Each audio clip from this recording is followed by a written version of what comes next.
കുറച്ച് നേരത്തെ എഴുന്നേറ്റിട്ടുണ്ടായിരുന്നു കേട്ടോ. കാരണം ഇന്ന് ഞങ്ങൾക്കൊരു മരിച്ച വീട്ടിൽ പോകാനുണ്ട്. അപ്പം നേരത്തെ എണീറ്റ് ഈ ബ്ലൗസ് ഇന്ന് കൊടുക്കാനുള്ളതാണ്. അപ്പം നമ്മൾ ഈ ഫ്രെയിമിൽ ഇടാൻ വേണ്ടിയിട്ട് ക്ലോത്ത് അറ്റാച്ച് ചെയ്യും.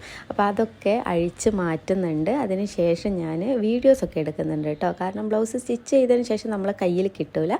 അപ്പോൾ ഇങ്ങനെ തന്നെ ഞങ്ങൾ വീഡിയോസൊക്കെ എടുത്ത് വെച്ച് ഞങ്ങളിതേ പോയിക്കൊണ്ടിരിക്കുകയാണ്. അപ്പം മോള് നടുവിലില്ലാത്തത് കൊണ്ട് കുറച്ച് ഫോട്ടോസ് വീഡിയോസൊക്കെ എടുത്തു. വീഡിയോസാണ്, ഫോട്ടോ എടുത്തിട്ടില്ല.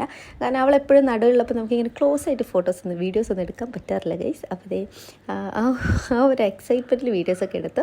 ശേഷം വീട്ടിൽ വന്നിട്ട് ഞാനിത് അച്ഛന് ചോറൊക്കെ കൊടുത്തു, ഞാനും ഫുഡ് കഴിച്ചു.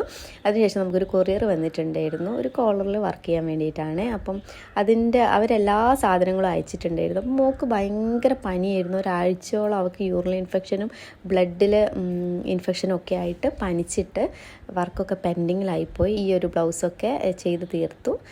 അതിനുശേഷം ഇതേ അടുത്ത ബ്ലൗസും കൂടി നമ്മൾ ഇതും നേരത്തെ ഫസ്റ്റ് കാണിച്ചില്ലേ, അതിൻ്റെ അതേ സെയിം വർക്ക് തന്നെയാണ് കേട്ടോ. പക്ഷേ കുറച്ച് വിട്ടിട്ട് ചെയ്ത വർക്കാണ്, അത് കുറച്ച് തിക്കായിട്ടാണ് ചെയ്തത്. അപ്പം ഒരേ വർക്ക് തന്നെ നമുക്ക് 3-4 ഒരുമിച്ച് വരുമ്പം നല്ല സുഖമാണ്, പെട്ടെന്ന് കഴിയുന്ന പോലെ തോന്നും. ഇത് കഴിഞ്ഞിട്ടുള്ള വർക്കാണ് കേട്ടോ. അതപ്പം മോളെയും കൊണ്ട് ഹോസ്പിറ്റലിലൊക്കെ പോയി മോളെ കാണിക്കാൻ പറ്റില്ല, കാരണം ഞാനിതിന് മുന്നേ വീഡിയോ ഇട്ടപ്പം അവരത് കട്ട് ചെയ്തു യൂട്യൂബുകാർ. അപ്പോൾ നമ്മൾ സ്റ്റിച്ച് ചെയ്ത ബ്ലൗസ് കിട്ടി, അതും കൊണ്ട് പോവാണ്, കൊടുത്തിട്ട് പിന്നെ വീണ്ടും ഹോസ്പിറ്റലിലേക്ക് തന്നെ പോകേണ്ടി വന്ന്.